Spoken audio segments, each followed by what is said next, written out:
Saya waktu diminta menyusun tulisan akhir berbahasa Arab, semacam tesis ya.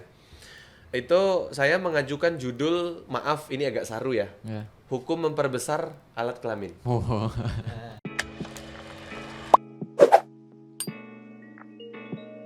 Nah, sebelum kita ngobrolin tentang tema tersebut, mungkin temanya sedikit tabu ya, tapi kita harus tahu nih walaupun tabu. Dan nanti kita di sini juga nggak asal-asalan vulgar, tapi insya Allah kita akan bikin pintar juga gitu. Insya Allah. Nah, sebelum kita langsung membahas tentang tema itu teman-teman, saya ada sedikit cuplikan video nih untuk teman-teman semuanya. Jadi mari kita saksikan dulu videonya.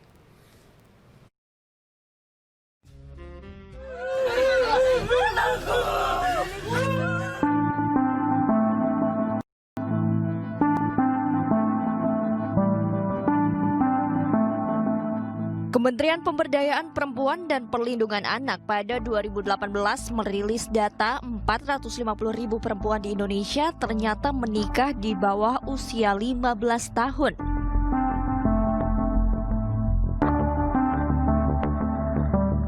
Fakta ini memprihatinkan, akhirnya tak sedikit pasangan suami istri yang menikah terlalu dini berujung pada perceraian. Belum lagi resiko-resiko lain yang muncul akibat perhubungan seksual terlalu dini berdampak pada kondisi fisik dan mental seseorang. Saya terima nikahnya Rika Nur Safitri binti Jamil dengan mas kawin uang 100.000 dibayar tunai.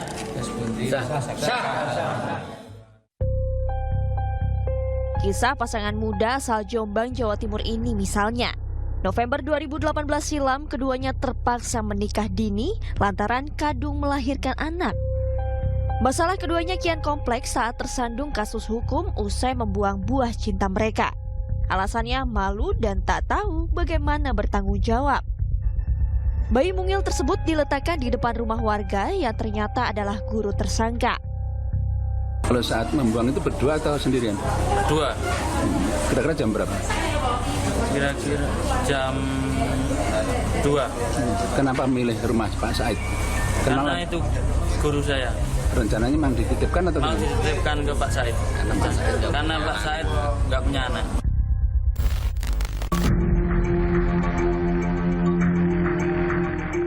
Lain lagi kisah dua sejoli yang masih di bawah umur ini. September 2018 silam, pasangan Cicik Rohmatul Hidayati dan Dimas Sabra Listianto warga Mojokerto, Jawa Timur terpaksa menikah. Meski demikian, tak lama usai prosesi ijab kabul berlangsung, keduanya mesti kembali ditahan lantaran membunuh buah cintanya sendiri. Pembunuhan sang bayi pun terbilang sadis, keduanya memasukkan bayi mereka ke bawah jok motor hingga tewas. Dari penyelidikan, Cicik dan Dimas diketahui telah merencanakan pembunuhan ini. Aborsi, terpaksa menikah adalah beberapa risiko yang kerap terjadi saat hasrat berhubungan seksual dilakukan belum pada waktunya. Ada banyak alasan, mulai dari terpengaruh ragam informasi hingga minimnya pengetahuan seks sehat dan tepat. Konsekuensi hukum menjadi risiko tambahan yang akan membuat masa depan seseorang akhirnya suram.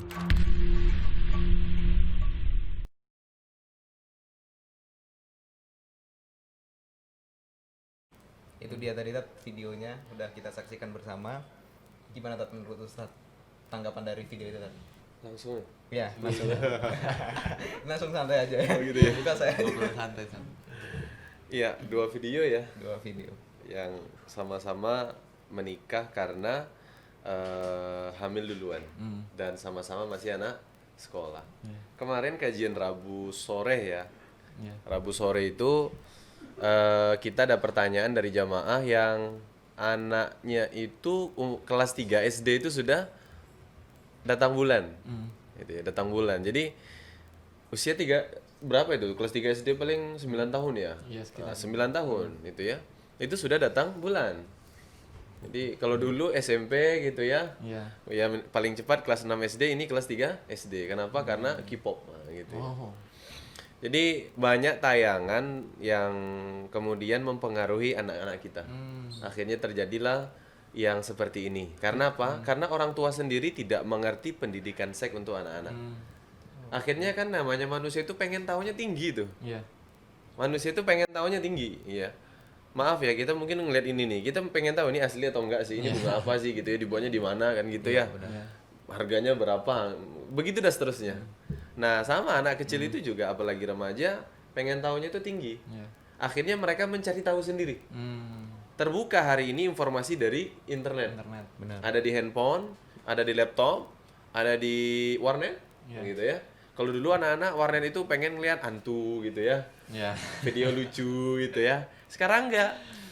Pengetahuan seperti ini dijadikan santapan oleh anak kecil, remaja dan anak kecil. Nah, oke. Akhirnya terjadilah yang seperti ini. Tidak dipandu oleh orang tua, orang tahu tidak mengerti bahwa anaknya sisi seksualnya sudah muncul, gitu ya. Orang tua tidak paham itu, oke? Karena orang tua yang tidak paham, anak yang pengen tahu, akhirnya terjadilah seperti ini. Kalau kita membaca pendapatnya Imam Al-Ghazali, kata beliau, ketika orang mencari tahu, yang dia cari itu didapatkan, maka dia akan mencoba. Jadi nggak cukup sampai tahu ya? Nggak cukup. Jadi kalau bahasa beliau, mulai dari keingintahuan, dia proses mencari, buahnya itu mesti melakukan. Makhluk bernama manusia itu tidak cukup tahu, mereka akan mencoba. Gitu. Makanya terjadilah yang seperti ini. Karena memang orang tua tidak mengerti bahwa anaknya sisi seksualitasnya sudah muncul, gitu loh. Ya, orang tua tidak paham. Ini anaknya sudah kenal lawan jenis, gitu kan? Nah, karena orang tua tidak paham, tidak punya pendidikan itu. Maka terjadilah hamil di luar nikah, anaknya dibunuh, nauzubillah min zalik ya. Padahal banyak orang yang sudah menikah tidak punya anak, pengen banget punya anak, nauzubillah. Makanya alhamdulillah kita bisa ya ngobrol. Iya, Berarti memang dalam Islam juga itu ada ya, kajian tentang seksualitas ini, pendidikan seks. Karena memang kan banyak nih sekarang kayak ada pro dan kontra ya Tat ya. Misalnya anak kecil tuh nggak perlu diajarin seksual kayak gitu karena nanti juga toh dia tahu sendiri gitu kan. Kayak gitu. Nah, Islam sendiri memandangnya gimana? Berarti memang ada Tat ya? Ya. Jadi kadang ada dulu majalah judulnya itu Pekewoh Penghalang Ketaatan.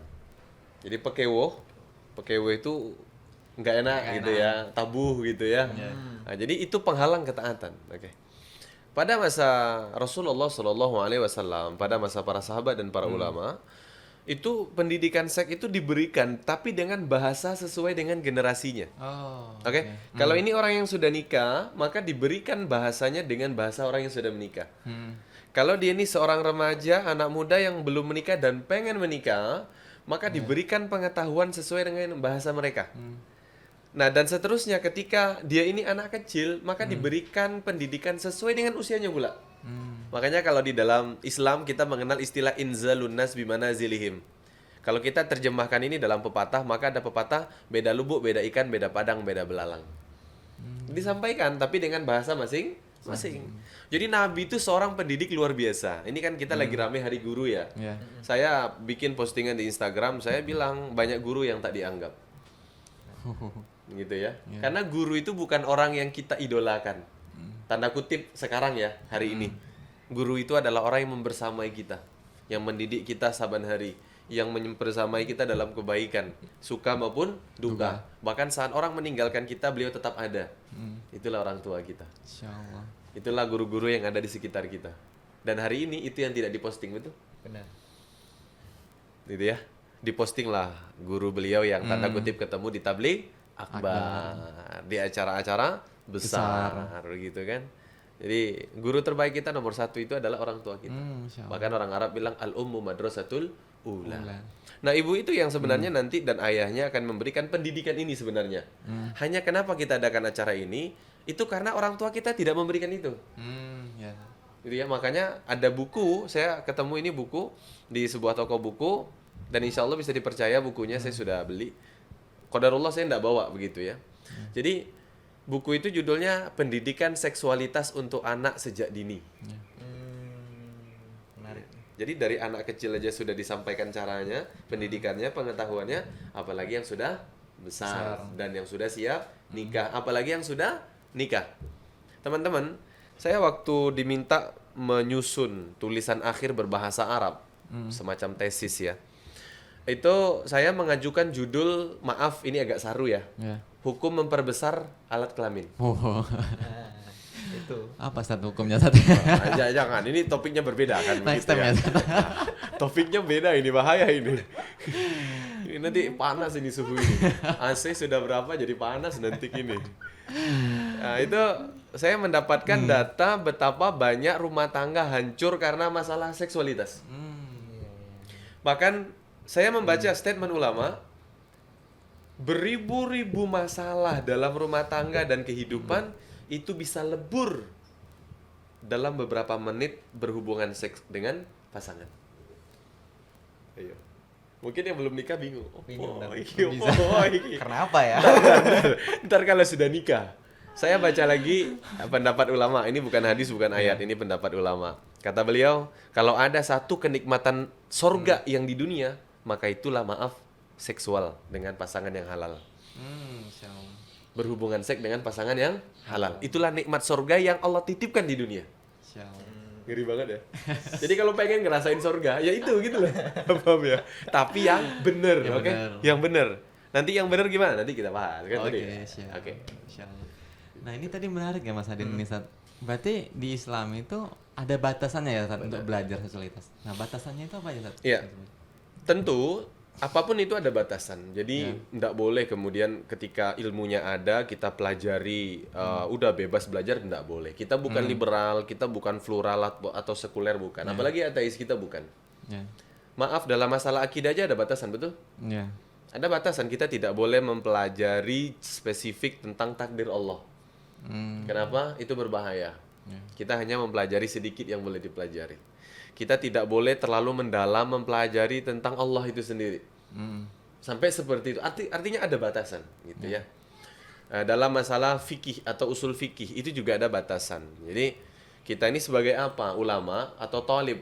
Thalib ini pelajar lah, murid. Atau ikhwan hijrah gitu ya. Wah. Ikhwan hijrah, jenggot panjang, celana cingkrang, tapi udah kayak ulama kan begitu. Orang kita kan begitu ya. Jadi, nah ada batasan. Sama, kita kalau pendidikan seksualitas dalam Islam itu ada batasan. Ya, batasan yang kemudian Rasulullah pun cuma memberikan tadi lah kita kan udah bahas di awal ya, beda lubuk, beda ikan, beda padang, beda belalang. Jadi untuk orang-orang yang sudah dewasa, tidak di kancah umum, misalkan ini saya ambilkan sampel ya, contoh.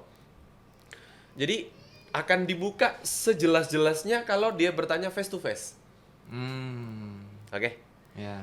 Ini saya tidak sebut nama yang bertanya, oke? Ya. Ada yang bertanya ke saya, Ustaz, maaf, saya sudah 17 tahun menikah dengan suami saya. Ini ibu-ibu yang bertanya. Ya. 14 tahun berjalan baik-baik saja. Tapi 3 tahun terakhir Ustaz, kami tidak pernah berhubungan ranjang. Oke. Karena face to face, saya jelaskan, Ibu. Seorang manusia itu ada namanya titik jenuh. Secantik apapun Ibu, saya bilang. Maka perlu variasi. Ada siapa ini tadi? Kayak gitu ya. Ibunya bilang, "Oh, jadi modal cantik enggak cukup." Enggak cukup. Modal cantik itu enggak cukup. Ya. Modal suami tampan itu enggak cukup. Modal soleha ya, depan istri begini aja enggak cukup, paham ya? Apalagi dengan membacakan Al-Qur'an, apakah istrinya maaf agak terangsang, enggak bisa gitu loh. Ada variasi-variasi. Gitu ya. Dan itu yang diajarkan di dalam Islam. Ini tadi teman-teman nih ngelihat judul bukunya sudah panas dingin gitu kan. Ada batasan. Nah, ketika face to face, oke, atau face to face dalam artian suami istri datang bertanya kepada guru atau ustadz. Nah, itu betul.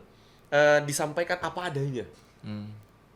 Tapi ketika umum seperti ini, apalagi direkod gitu ya, direkam, akan disebar gitu ya, maka dibatasi hal-hal yang umum saja. Oke. Batasannya sampai mana? Sampai kepada hal-hal yang dianggap wajar atau tidak di daerah itu. Hanya saja kita bertempat di Indonesia. Sangat banyak hal yang tabu. Maka dibatasi sebatas itu.